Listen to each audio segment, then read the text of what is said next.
एक थोड़ी कड़वी बात है, बोले कहें, कहिए, क्षमा पूर्वक कह रहा हूं। 5 करोड़ का मकान बनाकर सुखी नहीं हो सकते हैं प्रकाश जी। साधन इकट्ठा करके हम और आप सुखी नहीं हो सकते हैं माई बाप। यदि सुखी होना है तो साधन के पीछे न पड़िए, सुखी होना है तो साधना के पीछे पड़िए। जीवन में जब तक सत्कर्म नहीं होगा सुखी होने वाले नहीं हैं। मनुष्य के जीवन के सुंदर कर्म, सुकर्म, सुकृत मेघ बनकर उस मनुष्य के ऊपर सुख की वर्षा करते हैं। हमारे कलकत्ता में एक हमारे परिचित सेठ जी हैं, खरबपति हैं। क्या है? खरबपति। कितना रुपया है उनको भी नहीं मालूम।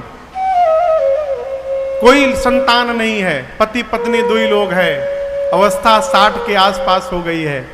डॉक्टर ने दोनों लोगों को कहा है तेल नहीं खाना, मसाला नहीं खाना, चीनी नहीं खाना, नमक नहीं खाना, सब्जी उबाल उबाल के खाते हैं दोनों लोग। और उन्हीं के घर में, उनके ही किचन में, उनके ही पैसे से उनके घर के 15-16 नौकर उनके सामने 56 भोग बनाकर खाते हैं और सब्जी उबाल उबाल के खाते हैं। सुखी कौन है हो?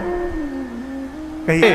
यदि नींद आ जा रही है, आप धरती के सौभाग्यशाली जीव हैं। अनुभव करिए। जीवन ये सुकृत है। सुकृत सुंदर कर्म संतोष दिलाता है। संतोष कामनाओं को कम करता है। कामनाएं समाप्त नहीं होती, कम होंगी और जीवन में कामनाएं कम हो जाएंगी। यही सुखी होने का प्रारंभ है। यहां अयोध्या वासियों के जीवन के सुकृत उनके ऊपर बादल बन के सुख की वर्षा कर रहे हैं। और याद रखिएगा, धर्म पूर्वक जो सुख प्राप्त होगा वो मन को बावला होने से बचाएगा। यहां गोस्वामी जी कहते हैं, रिद्धि सिद्धि संपत्ति नदी सुहाई, उमगी अवध अम्बुध कहीं आई। ये नहीं बोले कि तालाब में आ गया। कहां गया? समुद्र में गया।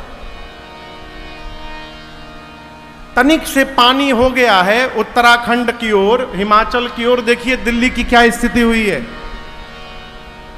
पूरा दिल्ली त्राहिमाम की स्थिति में है। नदी में जब वर्षा का जल आया, बाढ़ आ गया। लेकिन कभी आपने सुना है समुद्र में भी बाढ़ आ गया है? यहां अयोध्या वासियों को गोस्वामी जी समुद्र कहते हैं। उमगी अवध अम्बुध कहूं आई। क्यों? जिस प्रकार समुद्र में बाढ़ नहीं आता, उसी प्रकार रिद्धि सिद्धि ऐश्वर्य प्राप्त होने के बाद भी अयोध्या वासियों के मन में बाढ़ नहीं आ रहा है। सब लोग भगवान के भजन में लगे हुए हैं। पूरी प्रजा आनंद में है। सबके मन में एक ही चाह है, आप अछत युवराज पद राम ही देहु नरे। महाराज, यदि अपने जीते जी राम जी को युवराज पद पर आसीन कर दे, कितना दिव्य हो जाएगा। प्रजा को राजा का संतान बताया गया है। प्रजा जैसा चिंतन करती है, राजा को उसका भान हो जाता है।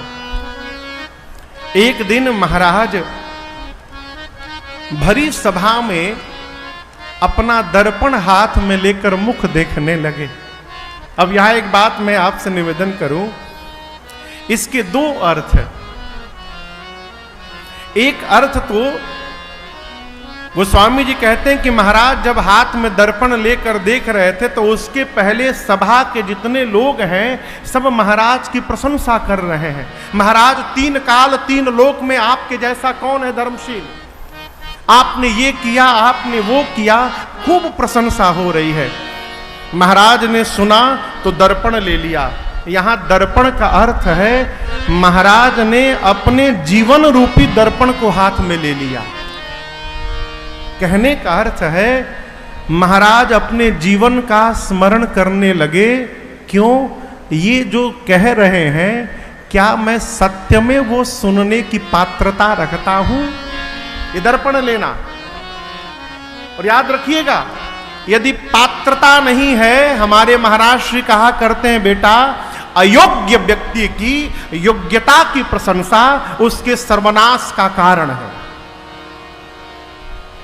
क्षमता नहीं है विंध्याचल जी, पात्रता नहीं है। साथ वाले यदि जय जय कर रहे, महाराज चढ़िए चढ़िए, आप जैसा कौन है, ये जितने बाह बाह करने वाले हैं यही समाप्त कर देंगे। और एक और गूढ़ बात बताता हूं, यदि आदमी सावधान न रहे तो भगवान हर तेज घोड़े के साथ 10-12 गधों को बांध के रखते हैं। हमारे पूज्य महाराज श्री के पास एक लोग आते थे, तो उनके साथ हमेशा 10-12 लोग, बुरा ना मानिएगा, गुड़ बात, तो वो 10-12 लोग कुछ ना करे, केवल भोजन, 2 ठे गाड़ी में बैठे रहे, उनके हर बतिया में वाह वाह, क्या बोले हैं आप, अद्भुत।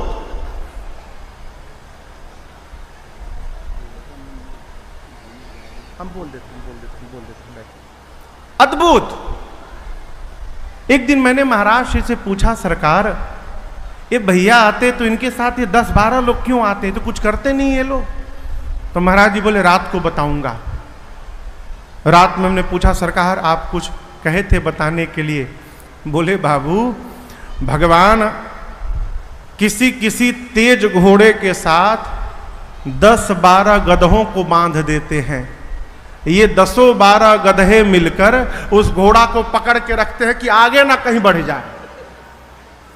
क्षमा करिएगा, इस प्रकार के जो झूठी प्रशंसा करने वाले लोग हैं, जितना शीघ्र हो अपना पिंड छुड़ाइए, नहीं तो आपके सर्वनाश के लिए यही लोग पर्याप्त हैं। जीवन में प्रशंसा होने लगे तो आत्म अवलोकन करना चाहिए, क्या हम इस प्रशंसा की पात्रता रखते हैं? और यदि पात्रता के बिना प्रशंसा हो रही है तो ये प्रशंसा ही हमको समाप्त कर देगी और किसी की आवश्यकता नहीं है। महाराज की लोगों ने प्रशंसा की, महाराज ने हाथ में दर्पण ले लिया, कहे तो अपने जीवन रूपी दर्पण को हाथ में लेकर और अपने जीवन का अवलोकन करने लगे। ये इसका गूढ़ अर्थ है। व्यवहारिक पक्ष में महाराज को ऐसा प्रतीत हुआ कि सिर पे रखा हुआ मुकुट टेढ़ा हो गया है। महाराज ने मुकुट को सम करने के लिए दर्पण लिया, और जैसे मुकुट सम किया दिखाई पड़ा श्रवण समीप भय सित के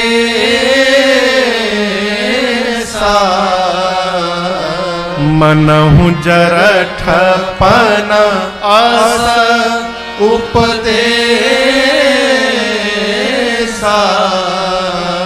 महाराज की दृष्टि गई, कान के पास के केश श्वेत हो गए, और मानो महाराज को लगा कि ये श्वेत केश महाराज को उपदेश कर रहे हो।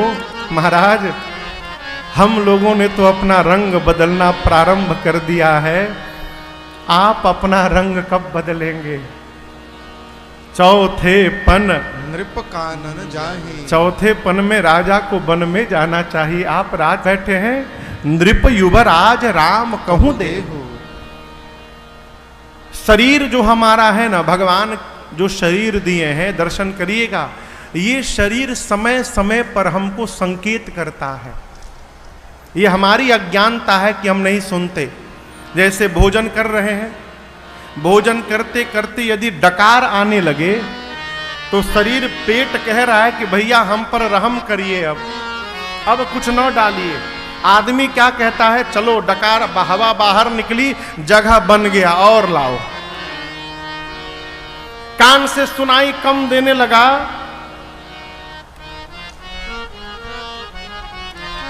यहां जितने बुजुर्ग लोग हैं, एक निवेदन करूं आपसे, बुढ़ापा में जिसको सुनाई देना कम हो गया, समझिए आप पर भगवान की बड़ी कृपा हो गई।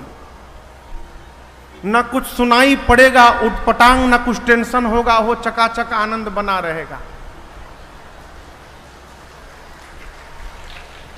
आज हम अपने बाबा से मिलने गए थे तो बाबा को बहुत कम सुनाई दे रहा है, अवस्था भी हो गई, मन में कि चले चलो भगवान कृपा किए।